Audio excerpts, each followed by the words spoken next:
Fala pessoal, professor Gessé Novaes aqui. Hoje eu trago mais um tema sobre radioatividade. Hoje a gente vai falar sobre radiação gama, que é representada por essa letra grega, tá? Também chamada de emissão gama. E ela não é feita de partículas como é no caso das partículas alfa e beta.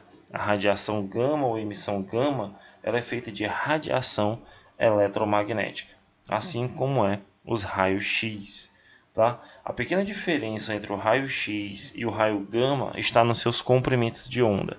Trouxe aqui para vocês, enquanto o raio X apresenta um comprimento de onda de 10 a menos 10 a 10 a menos 8, o raio, os raios gama ou a emissão gama, eles apresentam um comprimento de onda abaixo de 10 a menos 10 metros.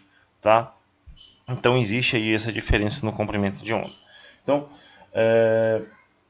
a emissão gama, ela não afeta, tá? Ela não é afetada, melhor dizendo, por campos elétricos, tá? Ou magnéticos, uma vez que não apresenta carga elétrica. Ele não apresenta carga, não apresenta massa, é apenas pura energia. E essa emissão, essa energia emitida, chega à velocidade da luz, tá? Ela chega à velocidade da luz, por isso ela tem um alto poder de penetração, tá? Da matéria. Tá? Ela consegue atravessar a matéria de forma muito mais eficiente do que a radiação alfa e do que a radiação beta. No fim dessa aula, eu vou mostrar um esquema para vocês do poder de penetração desses três tipos de radiação. Então, para deter um tipo de radiação como esse, são necessários mais de 5 centímetros de chumbo ou largas paredes de concreto. Tá? Então, ela tem um alto poder de penetração. Quando um átomo radioativo, coloquei aqui para vocês, emite radiação gama, ele não sofre alteração no seu número atômico e nem em seu número de nêutrons, tá? No seu número de massa, melhor dizendo. Tá? A estrutura do átomo acaba não sendo alterada. Por quê? A emissão gama ela costuma ocorrer simultaneamente com as emissões alfa e beta. Então, quando a emissão alfa ou a emissão beta está acontecendo, a radiação gama ela vem junto. Tá? Aqui eu tenho a representação da radiação gama, 0 embaixo e 0 em cima. Ela não tem massa e também não tem número de prótons. Tá? Porque, como eu falei para vocês no início da aula, ela não é feita por partículas. Tá? Ela é apenas energia. A gente tem aqui o átomo de urânio sofrendo emissão alfa, 4,2, que é o símbolo alfa, se transformando em átomo de tório. A gente vê aqui que o número atômico dele sofreu alteração.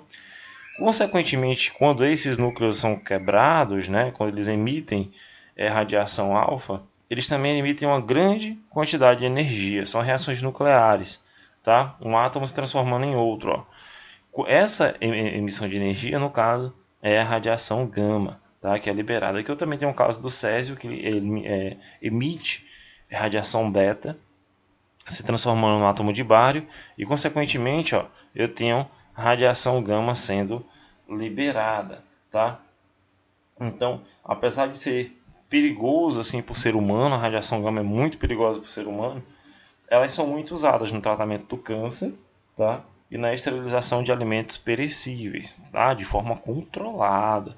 Tá? Ela vai ter ali um ambiente de controle para poder atuar apenas nas células cancerígenas e aí poder fazer o tratamento. A gente tem aqui o poder de penetração da radiação alfa, beta e gama. Uma folha de papel detém a radiação alfa, mas não a beta e não a gama, elas acabam passando. Uma folha de chumbo com uma espessura bem fina não detém a alfa e a gama nesse raiozinho laranja e azul. Uma placa de madeira, ela já detém, de 2,5 centímetros, já detém a partícula beta, mas a gama ela continua passando com facilidade. Uma chapa de aço de 15 centímetros de espessura não impede a passagem da radiação gama. Tá? Agora, uma chapa de chumbo com mais de 5 centímetros já acaba evitando que ela passe de um meio para outro. Tá? Então a gente vê aqui o espectro eletromagnético com os diferentes comprimentos de onda. Penetração na atmosfera, a gente tem as ondas de rádio, as microondas, os infravermelhos, a região do visível. Tá? A gente tem aqui a radiação ultravioleta, os raios gamas, aqui logo depois dos raios X, um pouquinho abaixo, tá, dos raios-x. Então existe essa diferença, né? Ele tem um comprimentozinho de onda menor do que o do raio-x. E aí a gente tem aqui a escala de comprimento de onda, né? O tamanho, tá? Ondas de rádio, a gente tem aqui o tamanho das pessoas, o tamanho de um prédio, até chegar no tamanho de um núcleo de um átomo, tá? Então a radiação gama, ela é bem curtinha, né? Ela tem um poder de penetração muito forte, tá?